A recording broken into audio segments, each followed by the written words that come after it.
ಕಹಾನಿ ಮೇ ಹೇ twist ಅನ್ನೋ ಥರ ಆಗ್ತಿದೆ ಅಲ್ಲ. ಸೊ ಟ್ರೋಫಿಗೋಸ್ಕರ ಡ್ರಾಮಾನ ಅಥವಾ ಇನ್ನೊಬ್ರು ಡಮ್ಮಿನ ಅಥವಾ ಇವರಿಬ್ಬರು ಮಾತ್ರ ಕಾಣಿಸ್ತಾರ ಬಿಗ್ ಬಾಸ್ಗೆ? ಯಾವಾಗಲೂ ತ್ರಿವಿಕ್ರಮ್ ಭವ್ಯ ಏನು ಇಲ್ಲ ಅಂದ್ರೂ ಹುಟ್ಟಿಸ್ಕೊಂಡು ಹೇಳ್ತಾರ ಅಥವಾ ಕಪ್ಗೆಲ್ಲಕ್ಕೋಸ್ಕರನೇ ಹುಟ್ಟಿಸ್ತಾರ? ಏನಿದು ಲವ್ ಡ್ರಾಮಾ? ನೋಡ್ಕೊಂಬರೋಣ ಬನ್ನಿ. Hello guys, welcome back to my channel. So ಇವಾಗ ಬೆಳಗ್ಗೆನೆ ಬಿಗ್ ಬಾಸ್ನ ಒಂದು ಹೊಸ ಪ್ರೋಮೋ ರಿಲೀಸ್ ಆಗಿದೆ. ಯಾರ್ಯಾರೆಲ್ಲ ತ್ರಿವಿಕ್ರಮ್ ಫ್ಯಾನ್ಸ್ ಇದ್ದೀರಾ, ಯಾರ್ಯಾರೆಲ್ಲ ಭವ್ಯ ಫ್ಯಾನ್ಸ್ ಇದ್ದೀರಾ, ಎಲ್ರಿಗೂ ಗುಡ್ ನ್ಯೂಸ್. ಸೊ ಇದನ್ನು ಅವರ ಒಂದು ಏನು ಲವ್ ಇಷ್ಟೊಂದೆಲ್ಲ ಏನು ರೂಮರ್ಸ್ ನಡೀತಾ ಇತ್ತಲ್ವ, ಲವ್ ಅಫೇರ್ ಮತ್ತು ಅಫೆಕ್ಷನ್ನು, ಲವ್ ಅಫೆಕ್ಷನ್ನು ಏನೇನೋ ಸುಮಾರು ಒಂದಿಷ್ಟು ದಿನ ಅವರಿಬ್ಬರ ಮಧ್ಯೆ ಏನೋ ಇದೆ ಅನ್ನೋ ಥರ ಟ್ರೋಲ್ಸ್ಗಳಾಗಿರ್ಬೋದು, ವೀಡಿಯೋಸ್ ಆಗಿರ್ಬೋದು, ಎಲ್ಲ ಕಡೆ ಸೋಷಿಯಲ್ ಮೀಡಿಯಾದಲ್ಲಿ ಹರಿದಾಡ್ತಿತ್ತಲ್ವ. ಸೊ ಅದಕ್ಕೆ ಇವತ್ತು ಫುಲ್ ಸ್ಟಾಪ್ ಸಿಗುತ್ತೆ ಅಂತ ನಾನು ಅಂದ್ಕೊಳ್ತೀನಿ ಇವತ್ತಿನ ಎಪಿಸೋಡಲ್ಲಿ. ಸೊ ಸುದೀಪ್ ಅವರೇ, ಕಿಚ್ಚ ಸುದೀಪ್ ಅವರೇ ಅವರಿಬ್ಬರನ್ನ ಕೇಳ್ತಾ ಇದ್ದಾರೆ. ಸೊ ಏನಿದು ನಿಜಾನ ಅಂತ. ಸೊ ಅವರಿಬ್ಬರು ನಾಚ್ಕೊಳ್ತಾ ಇದ್ದಾರೆ. ಬಹುಶಃ ಲಾಸ್ಟ್ ಟೈಮ್ ಗೋಲ್ಡ್ ಸುರೇಶ್ ಅವ್ರು ಬಂದಾಗ ಮನೆ ಒಳಗಡೆ ಅವ್ರು ಕೇಳಿದ್ರು, ಸೊ ಲವ್ ಪ್ರಪೋಸ್ ಮಾಡಿದ್ರಲ್ಲ, ಒಪ್ಕೊಂಡ್ರ ಅಂತ ಹೇಳಿಬಿಟ್ಟು. ಸೊ ಅವಾಗ ಭವ್ಯ ಅವರು ಇಲ್ಲ, ಯಾವ ಪ್ರಪೋಸ್, ಯಾವ ಲವ್ ಅನ್ನೋ ಥರ ಡವ್ ಮಾಡಿದ್ರು ಸ್ವಲ್ಪ. ಬಟ್ ತ್ರಿವಿಕ್ರಮ್ ಅವ್ರನ್ನ ಕೇಳಿದಾಗ ತ್ರಿವಿಕ್ರಮ್ ಅವ್ರು ಒಪ್ಕೊಳ್ತಾರೆ, ಹೌದು ನಾನು ಪ್ರಪೋಸ್ ಮಾಡಿದ್ದೆ ಅಂತ ಹೇಳಿಬಿಟ್ಟು. ಸೊ ಆವಾಗೆ ಮನೆಯವ್ರಿಗೆಲ್ಲ ಗೊತ್ತಾಗುತ್ತೆ, ಸೊ ಇವ್ರು ಪ್ರಪೋಸ್ ಮಾಡಿದ್ರಾ ಅಂತ ಹೇಳಿಬಿಟ್ಟು. ಸೊ ಅದಾದಮೇಲೆ ನೆಕ್ಸ್ಟ್ ಇವತ್ತು ಅದೇ ಒಂದು ವೀಟಿನೇ ಇಟ್ಕೊಂಡು ಸೊ ಅದೇ ವಿಷಯನ ಇವತ್ತು ಸುದೀಪ್ ಅವರು ಡೈರೆಕ್ಟಾಗಿ ಸ್ಟೇಜಲ್ಲಿ ಕೇಳ್ತಾರೆ ತ್ರಿವಿಕ್ರಮ್ ಅವ್ರಿಗೆ. ಸೊ ಇಬ್ಬರು ನಾಚ್ಕೊಳ್ತಾ ಇದ್ದಾರೆ. ಮತ್ತು ಭವ್ಯ ಅವರು ಆ ಥರ ಎಲ್ಲ ಏನೂ ಇಲ್ಲ ಸರ್, ಇದು ಜಸ್ಟ್ ಒಳ್ಳೆ ಒಂಥರ ಗುಡ್ ವೈಬ್ ಇದೆ, ಗುಡ್ ಕನೆಕ್ಷನ್ ಇದೆ, ಗುಡ್ ಇದಿದೆ, ಇಬ್ಬರ ಮಧ್ಯೆ ಒಳ್ಳೆ ರಿಲೇಷನ್ಶಿಪ್ ಇದೆ, ಅಂಡರ್ಸ್ಟ್ಯಾಂಡಿಂಗ್ ಇದೆ ಅಂತ ಹೇಳ್ಬಿಟ್ಟು ಹಂಗೆ ತೇಲಿಸ್ತಾ ಇದ್ದಾರೆ. ಬಟ್ ಅದು ನೋಡೋರಿಗೆ ನಮಗೆಲ್ಲನೂ ಗೊತ್ತು, ಯಾಕಂದರೆ ಅಲ್ಲಿರೋರು ಬಂದುಬಿಟ್ಟು ಒಳಗಡೆ ಇರೋರು ಅವರ ಕೆಲವೊಂದು ಮೂವ್ಸ್ನ ನೋಡ್ತಾರೆ, ಮತ್ತು ಅವರಿಬ್ಬರು ಕುತ್ಕೊಂಡಾಗ ಏನು ಮಾತಾಡ್ತಾರೆ ಅನ್ನೋದು ಕೆಲವೊಬ್ರಿಗೆ ಕೇಳಿಸಿರಲ್ಲ. ಬಟ್ ಆ್ಯಸ್ ಅ ಆಡಿಯನ್ಸ್ ನಮಗೆ ತೋರಿಸ್ತಾರಲ್ವ ಅವ್ರು ಏನು ಮಾತಾಡ್ತಾರೆ, ಯಾವ ಥರ ಇರ್ತಾರೆ ಅನ್ನೋದು. ಸೊ ಹಾಗಾಗಿ ನಮಗೆ ಈಸಿ ಆಗುತ್ತೆ ಯಾರ ಮಧ್ಯೆ ಯಾವ ಕನೆಕ್ಷನ್ಸ್ ಇದೆ, ಯಾವ ಥರ ಬೆಳವಣಿಗೆ ಇದೆ ಅಂತ ಹೇಳಿಬಿಟ್ಟು. ಸೊ ಇದನ್ನು ರಜತ್ ಅವರು ತುಂಬ ಕಾಮಿಡಿ ಮಾಡ್ಕೊಂಡು ಹೇಳ್ತಾರೆ. ಸೊ ರಜತ್ ಏನು ಹೇಳ್ತಾರೆ ಅಂದರೆ, ಇಲ್ಲ ಸರ್ ಅವನು ಕಳ್ಳ ಅಂತ ಗೊತ್ತು, ಆದರೆ ಇಷ್ಟು ದಿನ ಮುಚ್ಚಾಕೊಂಡಿದ್ದ, ಸೊ ಹೆಂಗೋ ಹೇಳ್ಬಿಟ್ಟಿದ್ದಾನೆ ಅನ್ನೋ ಥರ ಒಂಥರ ಹೇಳ್ತಾರೆ. ಅದಾದಮೇಲೆ ಹನುಮಂತ ಅವರು ಶಾಕ್ ಆಗ್ತಾರೆ, ಹೌದು ಸರ್ ಐ ಲವ್ ಯು ಅಂತ ಹೇಳಿದ್ರಂತೆ ಮೊನ್ನೆ ಅಂತ ಹೇಳಿಬಿಟ್ಟು.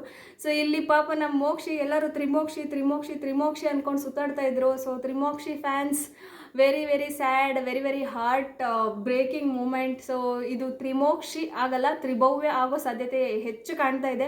ಸೊ ನಿಮಗೆ ಈ ಜೋಡಿ ಯಾವ ಥರ ಅನ್ನಿಸ್ತಾ ಇದೆ? ರಿಯಲಿ ಇಷ್ಟ ಆಯಿತಾ? ನನಗಂತೂ ಇಷ್ಟ ಇಲ್ಲ ಈ ಜೋಡಿ, ಟು ಬಿ ಆನೆಸ್ಟ್ ಇಷ್ಟ ಇಲ್ಲ ನನಗೆ. ತ್ರಿಮೋಕ್ಷಿದು ಒಂಥರ ಆ ಪೇರ್ ಏನಿದೆ ಅಲ್ವಾ, ಅದು ಸಖತ್ತಾಗಿ ಕಾಣುತ್ತೆ ತ್ರಿಭವ್ಯ ಕಂಪೇರ್ ಮಾಡಿದ್ರೆ. ಸೊ ಇಬ್ಬರು ಪರ್ಸ್ನಾಲಿಟಿ, ತ್ರಿವಿಕ್ರಮ್ ಮತ್ತು ಭವ್ಯದು ಇಬ್ಬರದ್ದು ಪರ್ಸ್ನಾಲಿಟಿ ಆಗಿರ್ಬೋದು, ಮತ್ತು ಇಬ್ಬರದ್ದು ಹೈಟ್, ಮತ್ತು ಇಬ್ಬರು ಜೋಡಿ ಅಂತ ಬಂದಾಗ ನನಗೆ ತ್ರಿಮೋಕ್ಷಿ ಅವ್ರದ್ದು ಅಷ್ಟೊಂದು ಸಖತ್ತಾಗಿ ಅನಿಸುತ್ತೆ ಕಂಪೇರ್ ಮಾಡಿದ್ರೆ ತ್ರಿಭವ್ಯ ಅವ್ರದ್ದು. ಬಟ್ ಇದರಲ್ಲಿ ಏನಂದರೆ ಅಂಡರ್ಸ್ಟ್ಯಾಂಡಿಂಗ್ ಇದೆ, ಒಂದು ಒಳ್ಳೆ ಬಾಂಡ್ ಇದೆ ಭವ್ಯ ಮತ್ತು ತ್ರಿವಿಕ್ರಮ್ ಮಧ್ಯ, ಮತ್ತು ಒಳ್ಳೆ ಅಂಡರ್ಸ್ಟ್ಯಾಂಡಿಂಗ್, ಒಳ್ಳೆ ಪ್ರೀತಿ, ಅದೆಲ್ಲ ಒಳ್ಳೆ ಕಾಳಜಿ, ಮತ್ತು ಜಗಳ, ಸಣ್ಣ ಪುಣ್ಣ ಜಗಳ, ಪೊಸೆಸಿವ್ನೆಸ್ ಎಲ್ಲ ಕಾಣಿಸುತ್ತೆ ಇವರಿಬ್ಬರ ಮಧ್ಯ. ಬಟ್ ಇವರು ಮೋಕ್ಷಿತಾ ಅವ್ರ ಜೊತೆ ಅಷ್ಟೊಂದು ಕನೆಕ್ಷನ್ ಇರದೇ ಇರೋ ಕಾರಣ ಆ ಒಂದು ಪೊಸೆಸಿವ್ನೆಸ್ ಇಬ್ಬರಲ್ಲೂ ಇಲ್ಲ. ಮತ್ತು ಮೋಕ್ಷಿತಾ ಅವರು ನಾವು ನೋಡ್ದಂಗೆ ಈ ಸೀಸನಲ್ಲಿ ಒಂದು ಟೈಟ್ ಹಗ್ ಕೂಡ ಕೊಟ್ಟಿಲ್ಲ ತ್ರಿವಿಕ್ರಮ್ ಅವ್ರಿಗೆ. ಸೊ ಅಷ್ಟು ಅವ್ರನ್ನವರು ಅವಾಯ್ಡ್ ಮಾಡ್ಕೊಂಡಿದ್ದಾರೆ ತ್ರಿವಿಕ್ರಮ್ ಅವರಿಂದ. ಸೊ ಯಾರ್ಯಾರು ಫ್ಯಾನ್ಸ್ಗಳು ತ್ರಿವಿಕ್ರಮ್ ಮೋಕ್ಷಿತಾ ಅವರು ಒಂದಾಗಬೇಕು ಅಂತ ಕಾಯ್ತಾಯಿದ್ರು ಅವ್ರಿಗೆಲ್ಲ ಸಖತ್ ಬೇಜಾರಾಗಿರುತ್ತೆ ಡೆಫಿನೆಟ್ಲಿ. ಸೊ ನನಗೂ ಸ್ವಲ್ಪ ಬೇಜಾರಂತ ಏನಿಲ್ಲ, ಇದೆಲ್ಲ ಸೆಲೆಬ್ರಿಟೀಸ್ ಅಂದಮೇಲೆ ಒಂಥರ ನಮ್ಗೆ ಕಾಮನ್ ಆಗೋಗ್ಬಿಟ್ಟಿದೆ ಇವಾಗ. ಕೆಲವೊಬ್ರದ್ದೆಲ್ಲ ಸ್ಟೋರೀಸ್ಗಳೆಲ್ಲ ಸೋಷಿಯಲ್ ಮೀಡ್ಯಾದಲ್ಲಿ ನೋಡ್ತಾ ಇರ್ತೀರಲ್ವ, ಇವತ್ತು ಲವ್, ನಾಳೆ ಬ್ರೇಕಪ್ಪು, ಇವತ್ತು ಮದುವೆ, ನಾಳೆ ಡಿವೋರ್ಸು, ಇದೆಲ್ಲ ನೋಡಿ ಸೊ ನಮಗೂ ಆ್ಯಸ್ ಅ ಆಡಿಯನ್ಸ್ ನಮಗೂ ಏನು ಹೊಸದಾಗಿ ಅನಿಸಲ್ಲ, ಇದೆಲ್ಲ ಕಾಮನ್ ಅನಿಸ್ಬಿಡುತ್ತೆ.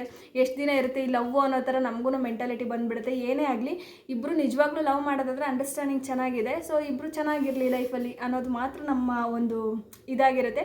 ಬಟ್ ಏನೇ ಇರಲಿ, ಸೊ ನಮ್ಮ ಮೋಕ್ಷಿತಾ ಅವರು ಲೇಡಿ ಸಿಂಹಿಣಿ, ಲೇಡಿ ಬಾಸ್ ಏನಿದಾರಲ್ವ, ಅವ್ರು ಸಿಂಗಲಾಗಿ ಇದ್ದಾರೆ ಬಿಗ್ ಬಾಸ್ ಮನೇಲಿ. ಬಟ್ ಆದಷ್ಟು ಬೇಗ ಅವ್ರಿಗೂ ಒಳ್ಳೆ ಪಾರ್ಟ್ನರ್ ಸಿಗಲಿ, ಅವರು ಚೆನ್ನಾಗಾಗಲಿ ಅಂತ ಹೇಳೋಣ. ಸೊ ಈ ವಿಡಿಯೋ ಇಷ್ಟರಲ್ಲೇ ಮುಗಿಸ್ತಾ ಇದ್ದೀನಿ. ನಾನು ನಿಮಗೆ ಸಿಗ್ತೀನಿ ಮತ್ತೊಂದು ಎಪಿಸೋಡ್ ಪ್ರೋಮೋ ಜೊತೆ ಅಥವಾ ಪ್ರೋಮೋ ರಿವ್ಯೂ ಜೊತೆಗೆ ನಾನು ನಿಮಗೆ ಸಿಗ್ತೀನಿ. ಸೊ ಈ ವಿಡಿಯೋ ಇಷ್ಟ ಆಗಿದ್ರೆ ಲೈಕ್ ಮಾಡಿ, ಶೇರ್ ಮಾಡಿ, ಸಬ್ಸ್ಕ್ರೈಬ್ ಮಾಡಿ. ಮತ್ತು ನೆನ್ನೆ ಎಪಿಸೋಡಲ್ಲಿ ಯಾವ್ಯಾವುದು ಕ್ವೆಶನ್ಸ್ ಕಿಚ್ಚ ಅವರು ಕೇಳಬೇಕಾಗಿತ್ತು ಕೇಳಲಿಲ್ಲ, ಮತ್ತು ಇಲ್ಲಿ ಎಲ್ಲೋ ಒಂದು ಕಡೆ ಕೆಲವರು ಡಮ್ಮಿ ಮಾಡೋರು, ಕೆಲವರು ನಮ್ಮ ಮೇಲೆ ಎದ್ದೇಳಿಸಿದ್ರು ಅನ್ನೋ ಥರ ಕಾಣಿಸ್ತು. ಅದ್ರ ಬಗ್ಗೆ ನಾನು ಇನ್ನೊಂದು ವಿಡಿಯೋದಲ್ಲಿ ಡಿಸ್ಕಸ್ ಮಾಡ್ತೀನಿ. ಸೊ ಇಷ್ಟ ಆಗಿರುತ್ತೆ ಇವತ್ತಿನ ವಿಡಿಯೋ. ಎಲ್ರಿಗೂ ಇಷ್ಟ ಆಗಿದ್ರೆ ಲೈಕ್ ಮಾಡಿ, ಶೇರ್ ಮಾಡಿ, ಸಬ್ಸ್ಕ್ರೈಬ್ ಮಾಡಿ. Thank you so much.